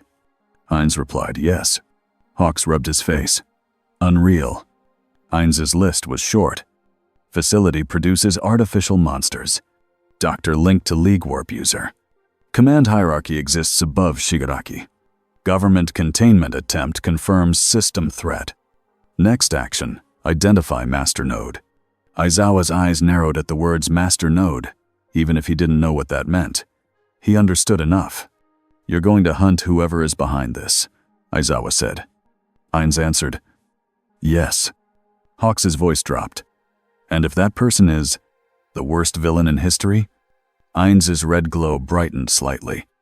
"Then my task becomes clear," he said. Ainz Ooal's scarf shifted like a warning. "And if your task destroys the city?" Ainz Ooal asked. Ainz looked at him. "Then you stop me," Ainz said. "If you can." It was blunt, not cruel, just true. Hawks stared at the lab again. He could already imagine the headlines. Skeleton invades secret lab. Heroes caught with him. Commission furious. Public fear rising. Ainz Ooal glanced at the tanks and spoke, voice tight. "We need to evacuate these victims," he said. "Now." Hawks nodded, already moving. Ainz stood still for one moment, watching them work. He did not help with hands-on rescue. He helped the way he knew how. He expanded barriers to protect the tanks. He stabilized damaged equipment so it wouldn't explode. He sealed doors behind them to slow any returning villains. Controlled.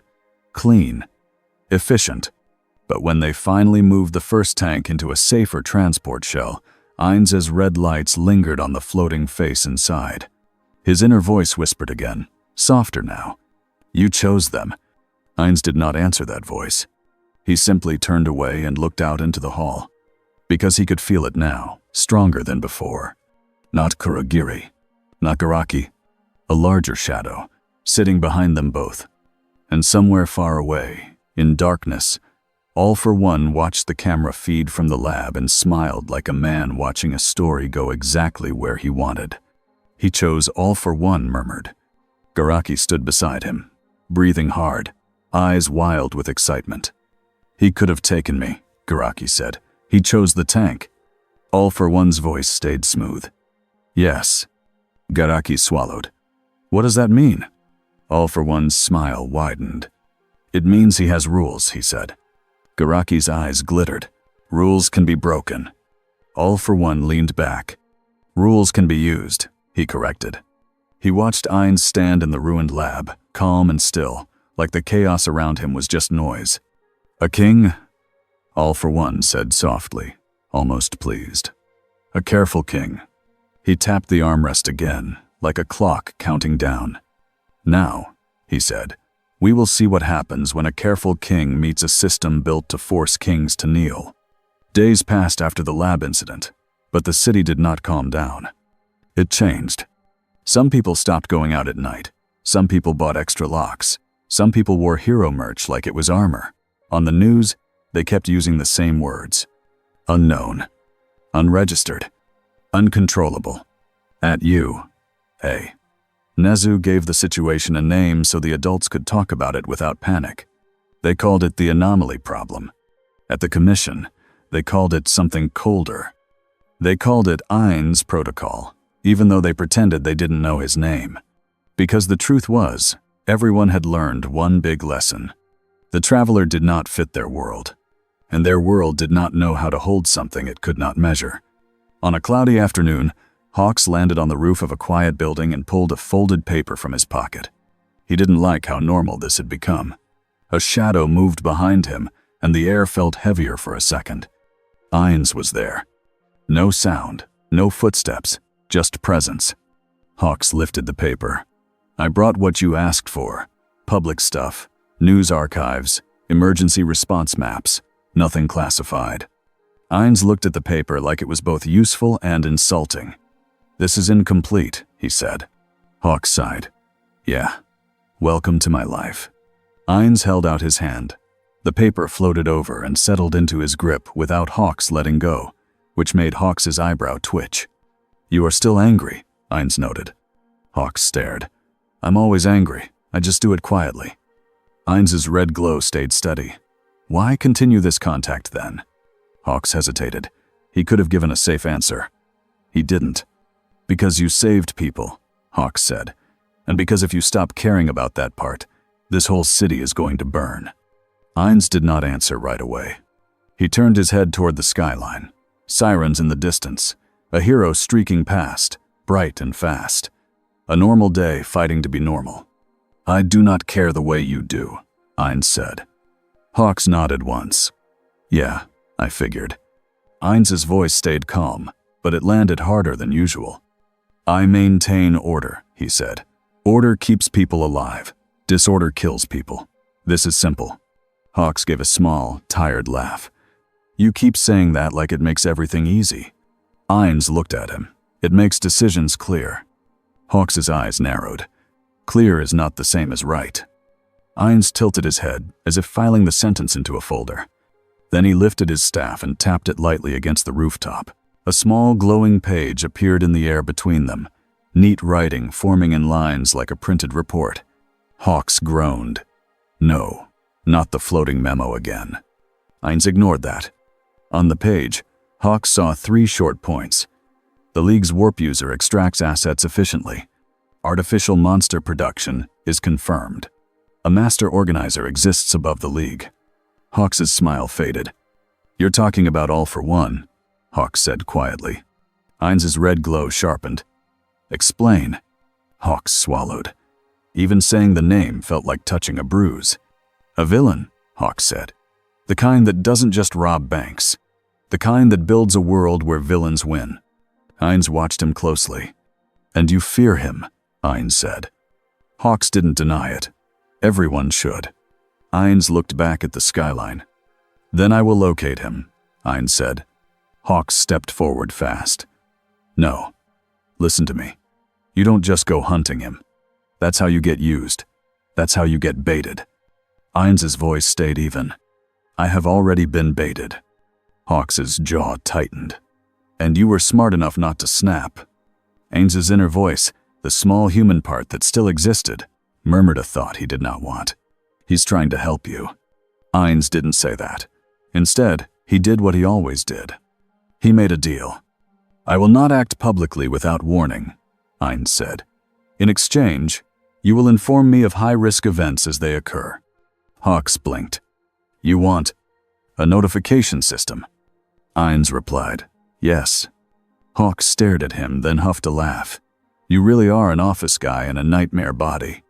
Ainz did not deny it. Hawks rubbed his face. Fine, but if you show up to every fight, the commission will lose their minds. Ainz's voice was flat. They already have. Hawks couldn't argue with that. He handed over the rest of the papers. If you're going to learn this world, start with how it lies to itself. Ainz looked at the papers. Then he said something that surprised Hawks. I will also require a meeting with Nezu. Hawks paused. You want the principal? Ainz nodded once. He is the most efficient authority I have observed. Hawks muttered.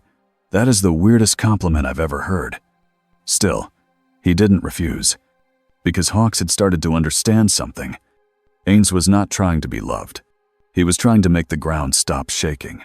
And in this world, that could still get people killed. Or saved. Nezu chose a neutral room under UA. It was plain. No banners. No cameras aimed for the media. Just a table, water, and quiet. Aizawa stood near the wall, arms crossed, scarf loose but ready. He looked like he hadn't slept well in a week. All Might stood a little behind Nezu, thin form, hands folded, eyes focused. Hawks sat on the table edge like he didn't trust chairs. Ainz appeared by the door, calm as always. Nezu smiled politely. Thank you for coming. Ainz's gaze moved across the room. He looked at Aizawa's stance, All Might's posture, Hawks's tired eyes. He saw something like a team. Uneven, stressed, but still holding. You wish to speak, Nezu said. Ainz stepped forward and placed a floating sheet of glowing text above the table. It was another report. Aizawa's eyebrow twitched. Of course. Nezu glanced at it. His smile stayed, but his eyes sharpened. Ainz's words were blunt. The commission attempted unlawful confinement. Public misinformation campaigns are increasing. A master villain is guiding destabilization. Hero response is effective but politically restricted. Nezu took a slow breath. You have been busy, Nezu said. Ainz replied, I am adapting. All Might spoke, voice quiet but strong. What do you want from us? Ainz looked at him. I want two things, Ainz said. Information and non-interference. Aizawa's voice was immediate. No. Ainz turned to him. Explain. Aizawa's eyes were hard. You don't get free movement. You don't get to decide your own law. Ainz's voice stayed calm. Your law attacked me first. Hawks made a sound like he had been punched in the stomach. Nezu's ears dipped slightly. All Might's tone turned serious. Not all parts of the government represent hero values. Ainz stared at All Might. So your system is divided, Ainz said. That is a weakness. Nezu didn't argue. He only said, yes. Ainz's inner voice hummed with the same old work-life annoyance. Bad management. Conflicting departments. Everyone blames each other. Ainz spoke again, and his next sentence was different. It was not just a demand. I will not be caged, he said. But I also do not wish to be your enemy. Aizawa's expression flickered, just slightly. Nezu leaned forward. Then we need a structure. Ainz tilted his head. Structure. Nezu nodded. A way to communicate. A way to avoid misunderstandings. A way to keep you from being forced into corners. Ainz considered it.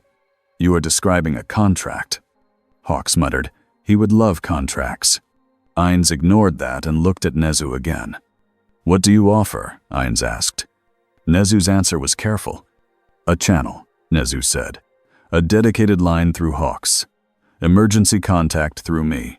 And access to public research on quirk singularity and known anomalies. Ainz's red glow sharpened. And the commission. Nezu's smile turned smaller. I cannot control them, but I can slow them. And I can make it harder for them to act without proof. Ainz Ooal added, voice flat.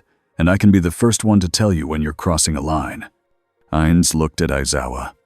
And if I disagree, Ainz said. Ainz Ooal's eyes didn't blink. Then we find out what happens. All Might stepped forward half a step, voice steady. We can do this without threats. Ainz paused. Then he nodded once. Very well, Ainz said. We proceed. Hawks exhaled like he had been holding his breath for days. Nezu looked relieved, but not relaxed. One more thing, he said. Ainz's gaze returned. Speak. Nezu's voice stayed gentle. You have not given us your true identity. Ainz did not answer. Not because he forgot, because he understood the power of names. Names made people brave. Names made people cruel. Names gave the world something to aim at. Ainz said only, not yet. Ainz Ooal's eyes narrowed. Why not? Ainz's response was simple. Because I do not trust your system, he said. All Might's jaw tightened, but he didn't argue. Not after everything they had seen. Nezu nodded slowly. Then we earn it. 2 weeks later, Ainz had a routine. It did not look like a hero routine. He did not patrol in bright colors. He did not wave at children. He did not stop for pictures. He moved like a shadow that only appeared when things were about to become catastrophic. Sometimes he prevented a building collapse with a silent barrier. Sometimes he froze a falling crane long enough for heroes to evacuate. Sometimes he simply watched from afar, learning. Every night, he returned to a new temporary base. He moved bases often now. He wrote reports that no one asked for. He listed risks. He listed patterns. He listed the names of heroes who acted with courage and the names of officials who acted with fear. And in the back of his mind, the small human voice kept making the same strange observation. You're doing your job again. Ainz hated how true that felt. Then the offer came. It wasn't a letter. It wasn't a call. It was a door where no door should be. Ainz was alone in an abandoned office building one evening, reading the papers Hawks had brought. The city outside was loud with rain and traffic. A black mist appeared in the corner of the room. It curled upward, and a figure formed inside it like smoke taking a shape. Kurogiri. He stood calmly, hands folded like a polite servant. Good evening, Kurogiri said. Ainz's red glow sharpened instantly. He did not move, but the air around him changed. Invisible pressure built, ready. Kurogiri, Ainz said. You are bold. Kurogiri's voice stayed calm. My master is interested in you. He wishes to speak. Ainz's inner voice went cold. Here it is. Ainz lifted his staff slightly. Your master will not enter my space. Kurogiri tilted his head. Then we will provide a space. A dark gate opened behind Kurogiri. On the other side was a room with no windows and a single chair. Ainz stared at it. A trap was possible, but Ainz was not a child. He could leave at any moment, and he wanted the name. He stepped through. The gate closed behind him. The room was quiet, too quiet. Then a voice came from the darkness, smooth and amused. You're careful, the voice said. I respect that. Ainz's red glow fixed on the shadowy corner. Reveal yourself. A figure remained hidden, but the presence was clear, heavy, like a storm behind a wall. I prefer to speak without giving you a target, the voice said. Call me. All for one. Ainz stored the name. All for one, he repeated. You orchestrate disorder. A soft laugh. I orchestrate opportunity. Ainz's voice was flat. State your offer. All for one did not sound offended. He sounded pleased. You are alone here, All for one said. No home, no allies of your kind, no place that understands your system. Ainz's inner voice tightened. All for one continued. calm and persuasive. "I can give you a kingdom," he said, "a place outside the hero rules, a place where your power sets the order." Ainz stared into the dark. "And what do you gain?" Ainz asked. All for One chuckled. "A stable world, a partner, and access to a power system that doesn't belong to this reality." Ainz's red glow brightened slightly. "You desire my magic. I desire results," All for One said smoothly. "Hero society is weak. It pretends it is good. It uses children as soldiers and calls it hope." Ainz's voice stayed even. "And you use civilians as bait." The darkness did not deny it. "I use what works," All for One said. "The difference is I don't lie about it." Ainz took a slow step forward. "Your offer is rejected," Ainz said. A pause, then a soft sound like a smile. "Of course," All for One said, "a king doesn't kneel to the first person who asks." Ainz raised his staff slightly. "You will not touch me," Ainz said, "and you will not touch those under my observation without consequence." All for One's voice stayed warm. "Consequences," he repeated. "Yes. That's what makes you interesting." The darkness shifted. "Then let's see what you do," All for One said, "when the choice is public." The gate opened behind Ainz again. "Go," All for One said. "Work your job, protect your order, and remember." Ainz paused. "Remember what?" he asked. All for One's voice became quiet, almost gentle. "You have rules," he said, "and rules can be used." Ainz stepped through the gate. It closed. He was back in the abandoned building, rain still tapping the windows. Ainz stood still. He had the name, and he hated what the name meant, because it was not a monster acting on hunger. It was a mind building a future out of fear. 3 days later, the public choice arrived. It began like many disasters did in Musutafu, with a normal alert, a prison transport convoy, high security, minimal information. Hawks got the message first. It came through the channel Nezu had built. Hawks' eyes narrowed as he read the location. "Of course," he muttered, "they're moving Shigaraki." Ainz Ooal heard and stood up fast. "Why now?" Nezu's ears dipped. "Because someone pressured them. Or scared them." All Might's face tightened. Or planned for it. The convoy route cut across an elevated highway near a crowded district. Too public. Too risky. Ainz Ooal's voice was sharp. "We need heroes on every access point." Hawks nodded. "I'll get airborne coverage." Deku was in the training yard when the alarm hit. He saw the adults move with that specific speed that meant it was worse than usual. "Sir?" Deku asked, heart jumping. Ainz Ooal looked at him. "Stay." Deku's hands clenched. "But..."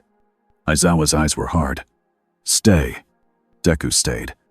But his mind followed, because he could feel it now, in the way the air changed. Something big was about to happen. The convoy moved in a tight line across the highway. Armored vehicles, heroes positioned on rooftops and overpasses, endeavor ahead like a blazing warning sign. Hawks flew high, scanning. Ainz Ooal rode inside one of the escort vehicles, eyes focused, scarf ready. They didn't talk about the passenger out loud, but everyone knew. Shigaraki. The League would come. And when villains came for their own, civilians always paid the price. Then the first explosion hit. Not the convoy. The road. A support beam under the highway burst, timed to drop a whole section. Cars screamed to a stop. People shouted. A bus swerved. Endeavor blasted fire under the sagging concrete, pushing heat into the structure to keep it from collapsing all at once. Hawks' feathers shot downward, grabbing civilians through car windows, pulling them toward the safer side.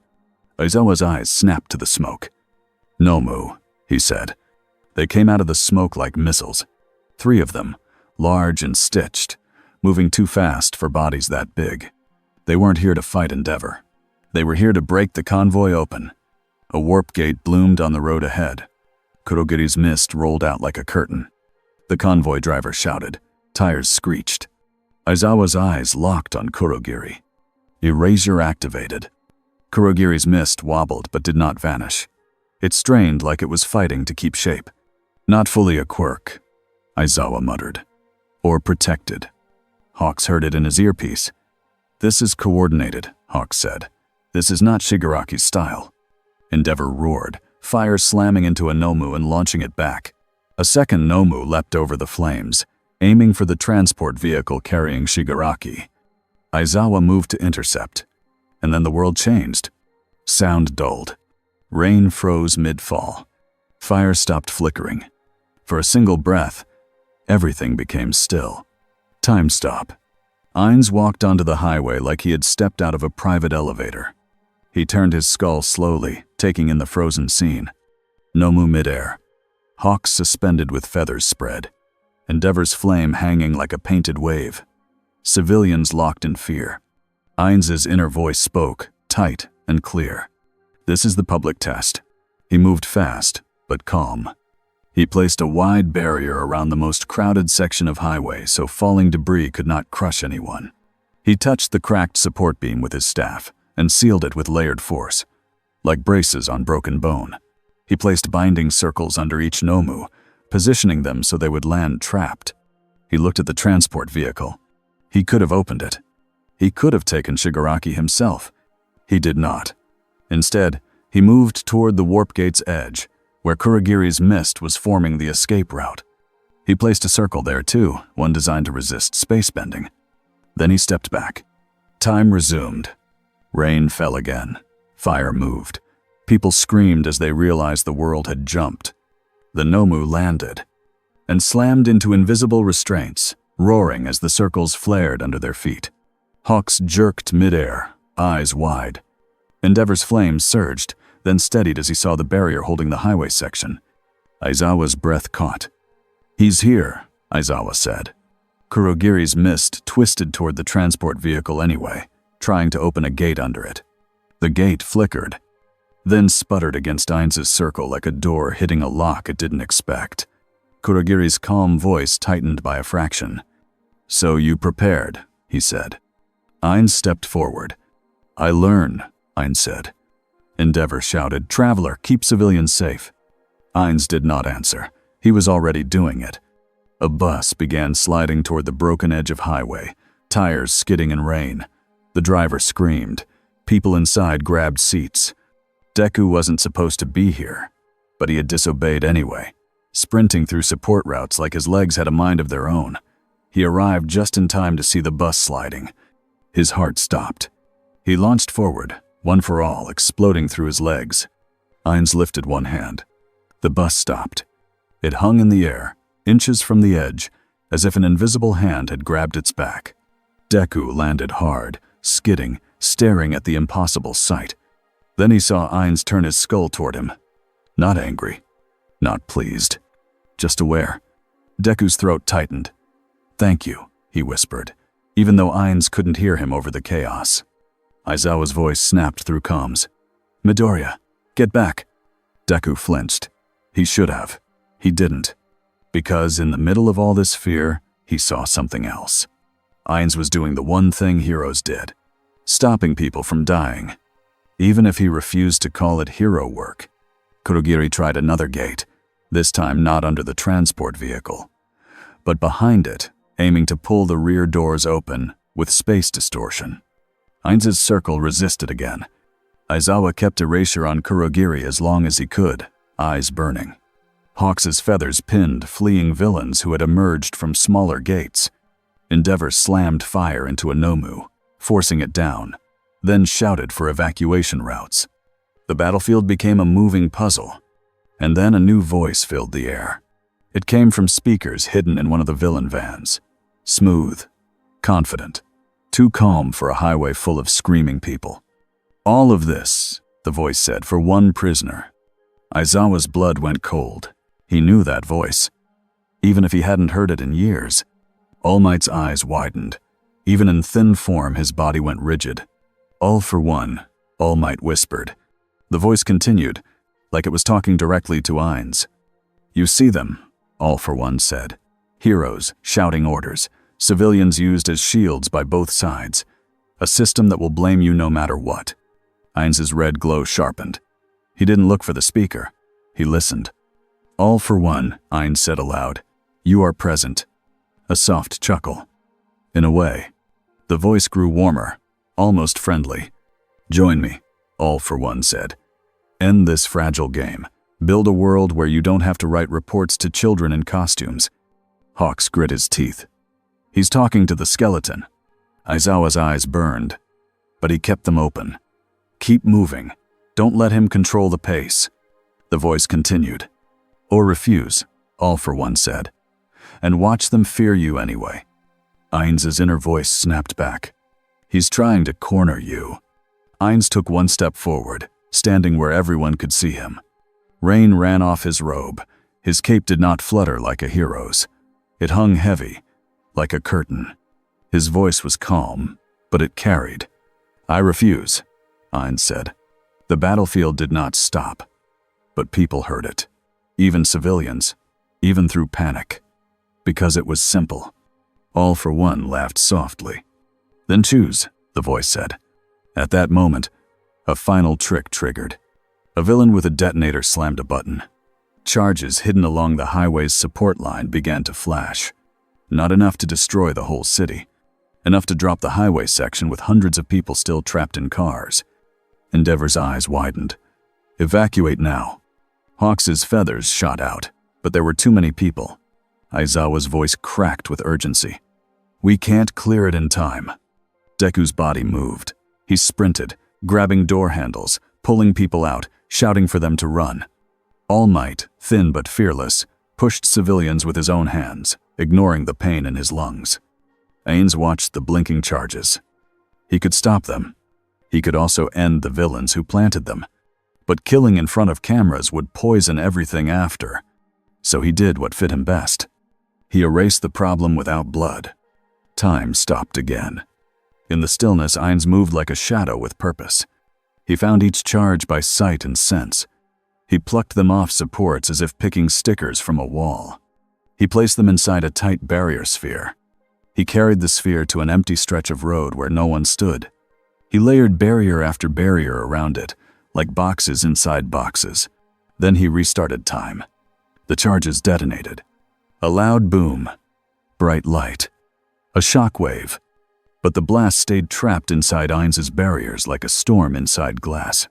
The highway did not fall. Cars rocked but held. People screamed, then realized they were still alive. For a second, the whole battlefield paused not by magic, but by shock. Endeavor stared at Ainz like he was seeing the word power for the first time. Hawks let out a breath that shook. Aizawa's eyes watered, but he did not look away. Deku stood panting in the rain, staring. The voice of All for One returned, softer now. "So, All for One said, you won't kill. You won't break the city. You won't let the system trap you." Ainz didn't answer the voice. He answered the world. He turned to the heroes. His voice stayed calm, but it carried like a rule being spoken. "I will not be your weapon," he said. "I will not be your prisoner. I will not be your villain." Aizawa's throat tightened. "Then what are you?" Ainz paused. This was the moment Nezu had asked for. This was the moment a name could become a chain, or a boundary. Ainz spoke clearly. "I am Ainz Ooal," he said. The name fell into the rain like a heavy stone. Hawks blinked. Endeavor's flames flickered. Aizawa's eyes narrowed, storing it away like a file marked danger. Deku felt the name hit his chest. A real name meant a real person behind the fear. All for One's voice chuckled, pleased.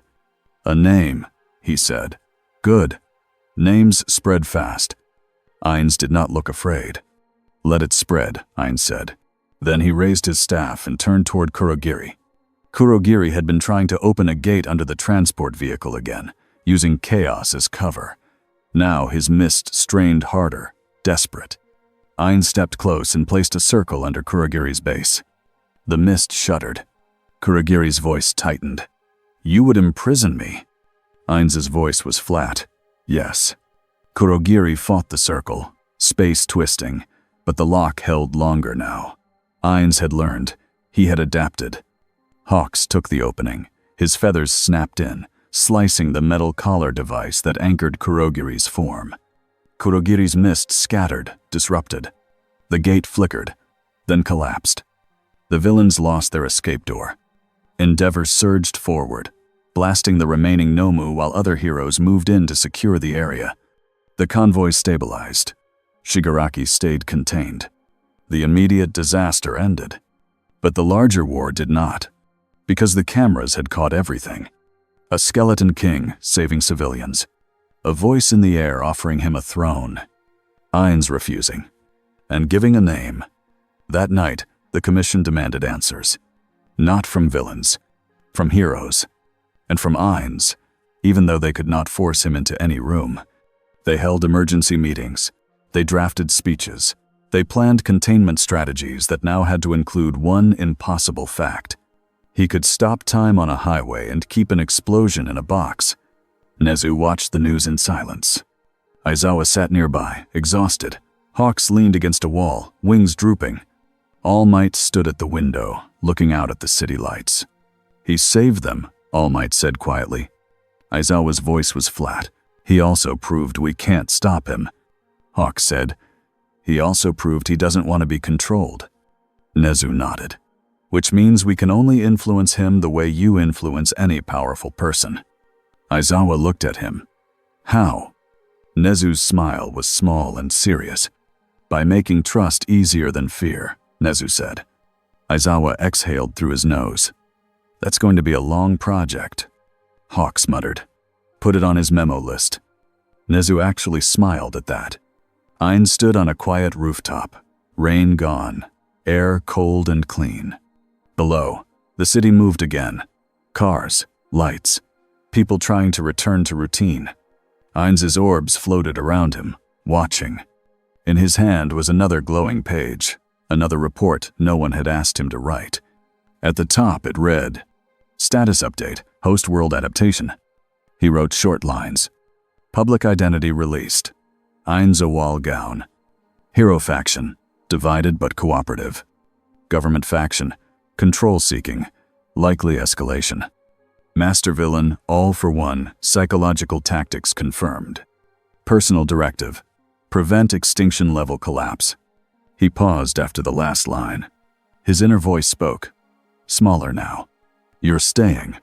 Ainz did not say it out loud, but his actions already had. He looked down at the streets where people lived, feared, hoped, and argued. He did not feel love for them, but he understood something simple. If this world fell into chaos, he would fall with it. And if he allowed All for One to shape the future, then order would become a lie made of chains. Ainz lifted his staff and looked toward the far horizon, where the city ended and darkness began. "Come, then," he said softly, not to the heroes, not to the commission, but to the unseen enemy who had tried to corner him. "I have chosen my position." Far away, in a room with no light, All for One listened to the reports from his people. Garaki's voice trembled with excitement. He contained the blast. He refused the offer. He gave a name. All for One smiled. "A careful king," he said. Garaki leaned forward. "Then what now?" All for One's fingers tapped the chair arm like a slow clock. "Now," he said, "we build a world that makes his rules hurt him." Garaki swallowed. "How?" All for One's smile widened. "We don't fight his power," he said. "We fight his choices." On the roof at you, Deku stood alone for a moment, looking up at the stars. He remembered the bus hanging over the edge. He remembered the name. Ainz Ooal gown.